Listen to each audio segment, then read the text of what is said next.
ఉదయకాల సమయంలో మన ప్రభువును రక్షకుడైన యేసుక్రీస్తు ప్రభువారి ప్రశస్తమైన నామములో మీ అందరికీ శుభములు తెలియజేస్తూ ఉంటున్నాం. ఈ దినము హెబ్రోను క్యాలెండర్ వాగ్దానము యెహోషువ గ్రంథము 3వ అధ్యాయము 7వ వచనం. Joshua chapter 3 verse 7. అప్పుడు యెహోవా యెహోషువతో ఇట్లనెను, నేను మోషేకు తోడయుండినట్లు నీకును తోడయుందునని ఇశ్రాయేలులందరూ ఎరుగునట్లు నేడు వారి కన్నుల ఎదుట నిన్ను గొప్ప చేయ మొదలుపెట్టెదను. ద లార్డ్ సెడ్ అంటు Joshua, today I will begin to exalt you in the sight of all Israel, that they may know that as I was with Moses so I will be with you.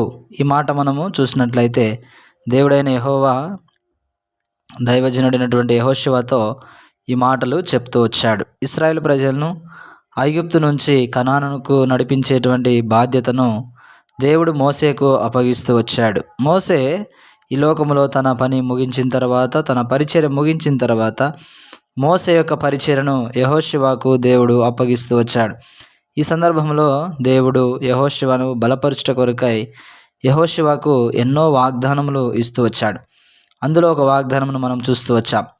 నేను మోషేకు తోడైనట్లు నీకును తోడైందునని ఇశ్రాయేలందరూ ఎరుగునట్లు నేడు వారి కన్నుల ఎదుట నిన్ను గొప్ప చేయ మొదలుపెట్టెదను.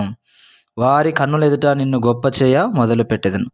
కాబట్టి దేవుడు గొప్ప దేవుడు కాబట్టి మనల్ని కూడా దేవుడు గొప్పవారిగా చేయాలని ఆశపడుతూ వస్తున్నాడు. కాబట్టి యెహోషువను దేవుడు గొప్ప చేయటానికి ఇష్టపడుతూ వచ్చాడు.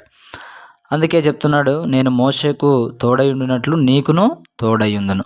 కాబట్టి దేవుడు మనకు తోడుగా ఉంటే దేవుడు మనల్ని గొప్పవారిగా చేస్తాడు. కాబట్టి మనము చూసినట్లయితే దేవుడు మనకు తోడుగా ఉంటే, దేవుడు మనతో ఉంటే దేవుడు మనల్ని ఆశీర్వదిస్తాడు, గొప్పవారిగా చేస్తాడు. అలాగా మోషేతో దేవుడు ఉన్నాడు. మరి మోషేను దేవుడు ఎంతగానో ఆశీర్వదిస్తూ వచ్చాడు, గొప్ప దైవజనునిగా చేస్తూ వచ్చాడు. అలాగే యెహోషువతో కూడా దేవుడు ఉన్నాడు. అందుకే యెహోషువను కూడా దేవుడు గొప్పవారిగా చేస్తూ వచ్చాడు. కాబట్టి యెహోషువ జీవితంలో మనం చూసినట్లయితే ఇంకా ముందున్నటువంటి దినాల్లో ఎంతో గొప్ప పరిచర్య, మోసే విడిచిపెట్టినటువంటి పరిచర్య యెహోషువ చేయవలసి ఉంది.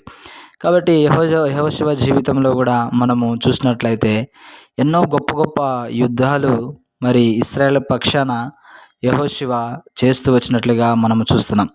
కాబట్టి యెహోషువ చేసినటువంటి ప్రతి యుద్ధంలో కూడా దేవుడు తనకు విజయం ఇస్తూ వచ్చాడు. కాబట్టి ఈ ఉదయకాల సమయంలో కొన్ని సందర్భాల్లో మరి హాయి పట్టణం విషయంలో కొంచెం పొరపాటు జరిగినప్పటికీ తిరిగి వాళ్ళు మరలా మరి ఆ సమయంలో ఓడిపోయినప్పటికీ తిరిగి రికవర్ అయ్యి తిరిగి మరలా యుద్ధంలో జయించినట్లుగా మనము చూస్తుంటున్నాం. కాబట్టి ఓటమెరుగని యుద్ధ వీరుడు యెహోషువ.